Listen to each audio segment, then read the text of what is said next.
She told him the truth he wasn't ready for, and the CEO's response broke every rule he lived by a golden heart story. The elevator doors slid open on the 42nd floor, and Marcus Reid stepped out like he owned the building. Because he did. Every polished marble tile, every frosted glass wall, every nervous intern who pressed themselves against the corridor just to give him space. Reid Capital was his empire, built from scratch, forged through 15-hour days and decisions that kept lesser men awake at night. At 38, Marcus had everything a man could want: power, wealth, a corner office with a view of Chicago that stretched all the way to the horizon. What he didn't have, what he refused to acknowledge he was missing, was someone who would look him in the eye and tell him the truth. Until Nadia Calloway walked into his boardroom on a Tuesday morning and changed everything. She wasn't supposed to be there. That was the first thing Marcus noticed. The quarterly strategy meeting was strictly senior leadership: his CFO, his head of acquisitions, 2 board members who had been with him since the beginning. The agenda was tight. The room was controlled. Marcus ran his meetings the way he ran everything, with precision. No surprises, no deviations. But there she was, mid-30s, poised, in a tailored charcoal blazer with a single strand of pearls at her throat. She sat at the far end of the table with a leather portfolio open in front of her, and a calm expression that somehow managed to be both respectful and completely unintimidated. "Who authorized this?" Marcus asked his assistant quietly as he took his seat. "She's the new head of risk analysis, sir. Promoted internally last week." Mr. Harmon thought, "I'll speak with Harmon later." He let it go, barely. The meeting began. Numbers were presented. Projections were discussed. Marcus guided the conversation the way he always did.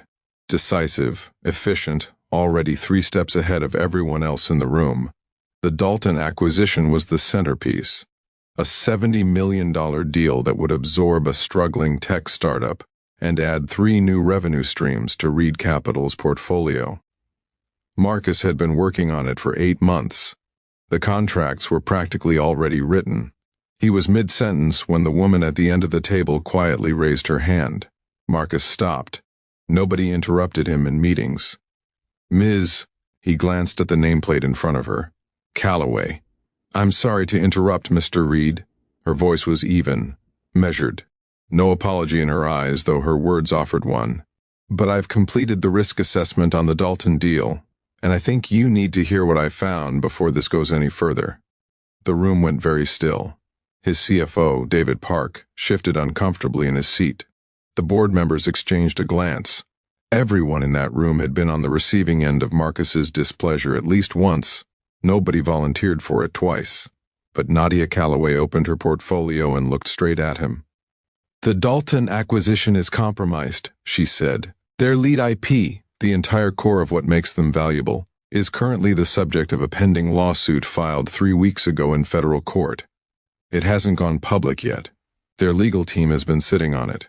If this deal closes and that lawsuit proceeds, Reid Capital inherits the liability. We're looking at potential exposure in the range of $40 to $90 million. Silence. Marcus stared at her. "That's a serious accusation," he said, his voice very quiet, "against a company I have spent 8 months vetting." "I know." She didn't flinch. "And I'm not questioning your process, Mr. Reid. I'm telling you what I found when I looked at the federal court filings this week. I can walk you through every document." She slid a bound report across the table. It stopped directly in front of him. He didn't touch it. "Who asked you to conduct this assessment?" he asked. "Nobody," she said. "It's my job." The meeting ended early. Marcus dismissed everyone with a word and sat alone in the boardroom for 4 minutes, which was, by his own private count, 4 minutes longer than he ever allowed himself to sit with discomfort. Then he picked up the report. By the time he'd read the first 12 pages, the cold certainty had settled in his chest like a stone dropped into still water. She was right. Every word of it. The federal filing was real. The lawsuit was real. His own legal team, 3 of the most expensive attorneys in Illinois, had missed it, or worse, had known and hadn't told him. Dalton's executives had smiled across a conference table and shaken his hand, and the whole time there had been a $40 million bomb buried beneath the foundation of everything they were selling him. He had been weeks away from signing. Marcus Reid did not make mistakes, except, apparently, he just had. He found her at her desk on the 31st floor at 6:15 in the evening, when most of the office had already emptied out. She was still working, her second monitor filled with what looked like another risk matrix, a cold cup of coffee pushed to the side. She looked up when he appeared in her doorway. Her expression didn't change. "Mr. Reid, you've been here since 7 this morning," he said. She blinked. Yes, how did you know that?" "Building security logs." He stepped inside, which was unusual enough that she straightened slightly in her chair. "Miss Calloway, I read your report." "I assumed you would. All of it." Something shifted in her expression, just barely, just for a second. "And?" Marcus pulled out the chair across from her desk and sat down. In his own company, in a junior employee's office. He couldn't remember the last time he had done anything like that. "You were right," he said, "about all of it. I've already had my legal team pull the Dalton filing. We're suspending the acquisition pending a full independent review." He paused. "You saved this company somewhere between $40 and $90 million today." Nadia was quiet for a moment. "I was just doing my job." "You were doing considerably more than your job," Marcus said.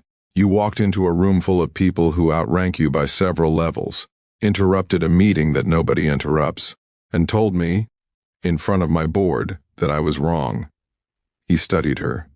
"Most people in your position would have written a quiet memo and hoped someone else dealt with it." "Most people in my position," she said carefully, "would have been too afraid." "And you weren't?" She considered the question honestly. "I was terrified," she said. "But the alternative was staying quiet while something went wrong that I could have stopped. I can't do that. I've never been able to do that." Marcus looked at her for a long moment.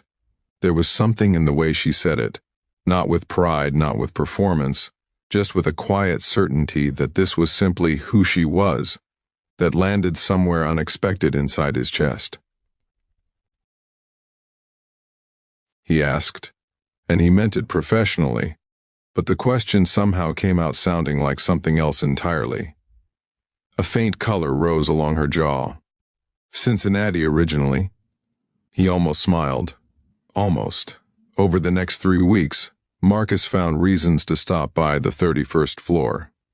He told himself it was oversight. The risk analysis department had suddenly become relevant to several ongoing deals, which was true and also convenient. He reviewed reports with Nadia. He asked her questions. He listened to her answers, which was something he did not typically do with people who worked for him, because he had long since concluded that listening was a luxury, and decisions were more efficiently made from a position of established knowledge. Nadia Calloway dismantled that theory quietly and without apparent effort. She didn't tell him what he wanted to hear. She told him what she actually thought, supported by evidence, delivered without theater, and often uncomfortably accurate. When she disagreed with him, she said so. When she thought a strategy had a flaw, she named it. And when he pushed back, she didn't crumble. She engaged. She explained.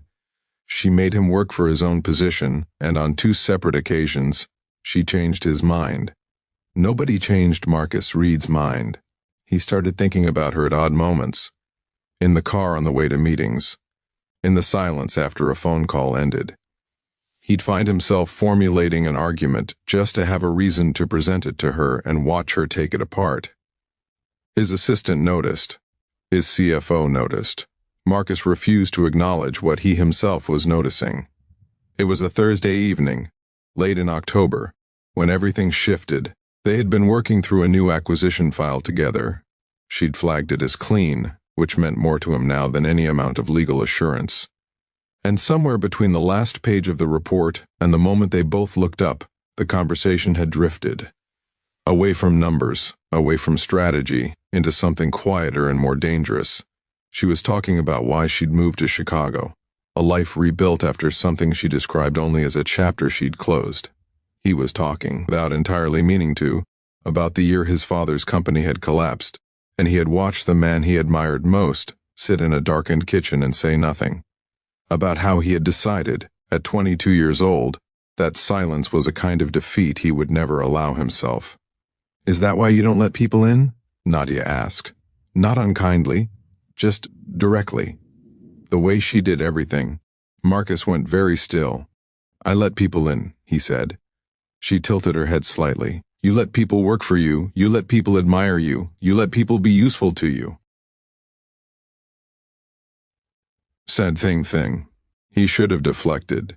He had approximately 17 ways to deflect. He'd used them on therapists, on journalists, on women who'd gotten too close. Instead he said, "No, I suppose it isn't." The honesty surprised both of them. Nadia looked at him, really looked at him, the way she'd looked at him across that boardroom table on the first day, unafraid and clear-eyed. And something in her expression went soft in a way it hadn't before. "Why are you telling me this?" she asked quietly. "I don't know," he said. And that was the most honest thing Marcus Reid had said in years. He broke every rule he lived by. He didn't move slowly. He didn't keep his distance. He didn't maintain the clean professional boundary that his own HR handbook, the one he'd personally approved, clearly outlined. He showed up at her office the next morning with 2 cups of coffee and an expression that she later told him looked like a man walking toward something he fully expected to hurt him. "I need to say something," he said. "Okay." She took the coffee. "I have spent 15 years building something that looks from the outside like a complete life." He set his own cup down. "Good suits, right decisions, correct outcomes, and I have been, I think, very lonely inside of it. I didn't let myself know that until recently." He met her eyes. "Until you." Nadia was quiet for a long moment. "Marcus," she said, his first name for the first time. "You know this is complicated. I know. I work for you. I know that too. And you're not an easy man." "No," he agreed. "I'm not, but I'm an honest one. And honestly, I don't want to spend another week pretending I come down here for the risk reports." A slow, real smile broke across her face, the kind she didn't manufacture, the kind that reached her eyes and stayed there. "The risk reports are very good," she said. "They are," he said. "So are you." It wasn't simple after that. Nothing real ever is. There were conversations they had to have, difficult ones, about boundaries and expectations and what it meant to build something real inside the glass walls of a place where everything was already tangled.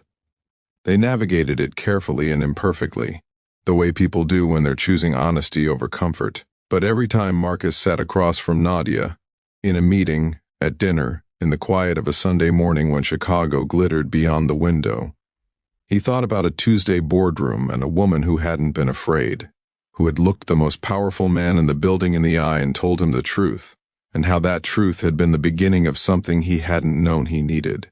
The CEO who broke every rule he lived by, because she had been worth breaking them for. The end. Copyright Golden Heart Stories, because the best love stories begin with someone brave enough to be honest.